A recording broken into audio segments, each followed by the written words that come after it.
Many women are not overwhelmed by responsibility. What overwhelmed them are the invisible standards they set for themselves. I used to believe that I was tired because I had too much to do.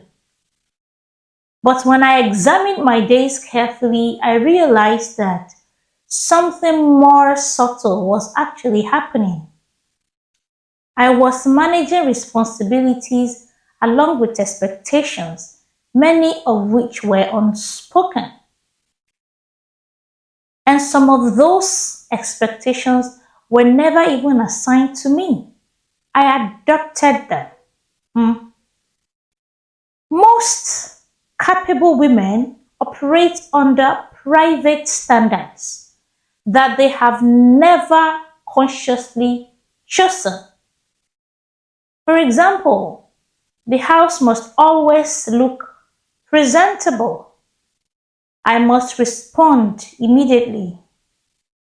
I must be emotionally available at all times.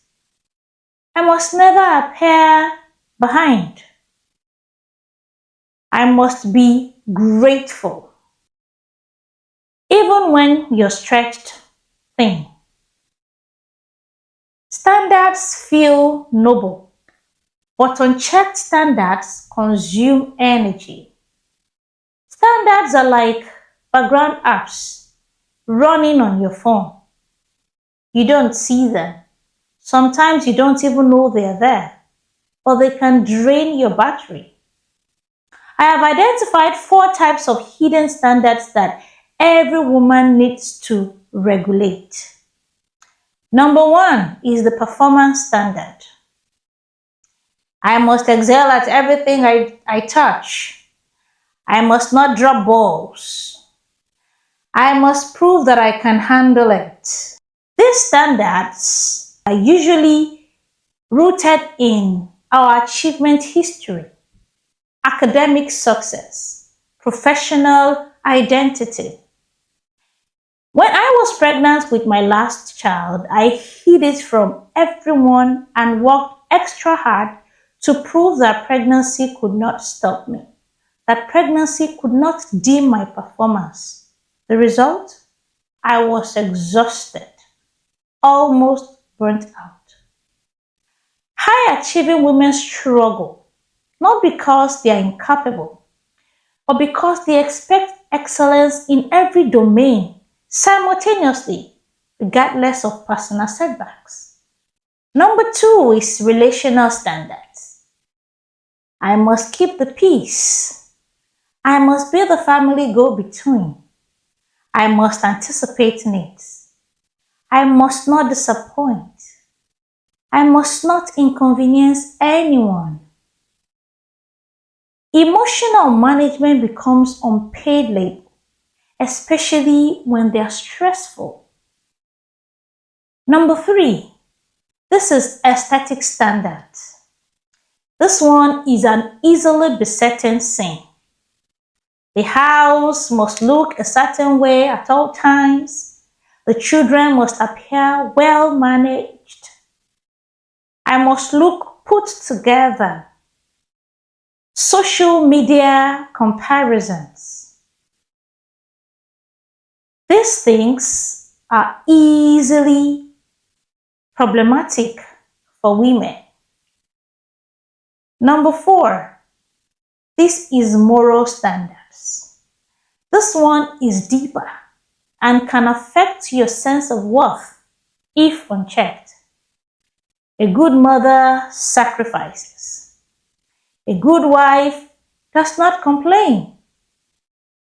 A strong woman handles it. An immigrant must be grateful for the life they get.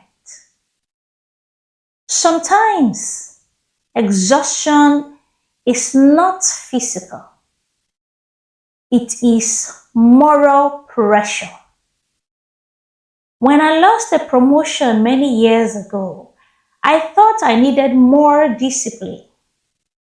But in retrospect, I was operating under too many private standards.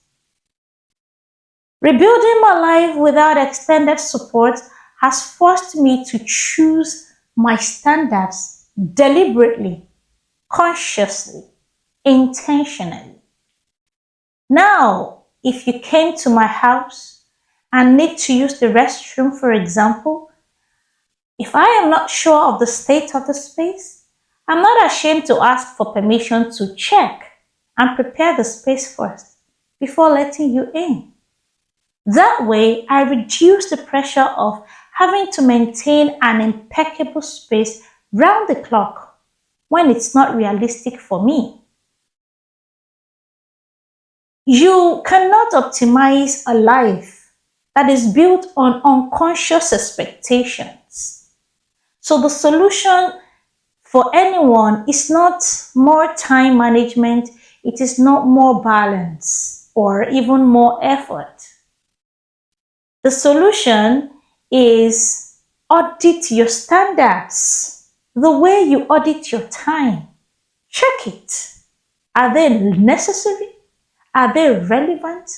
Do they serve you at this point in time, at this stage of your life? Do this practical exercise. This week, write down every sentence that begins with I should. Then ask, who assigned this to me? And is it still serving my current season?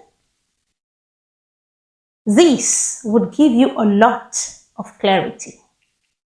Maturity is not carrying every expectation well. No. Maturity is choosing which ones are worthy of you.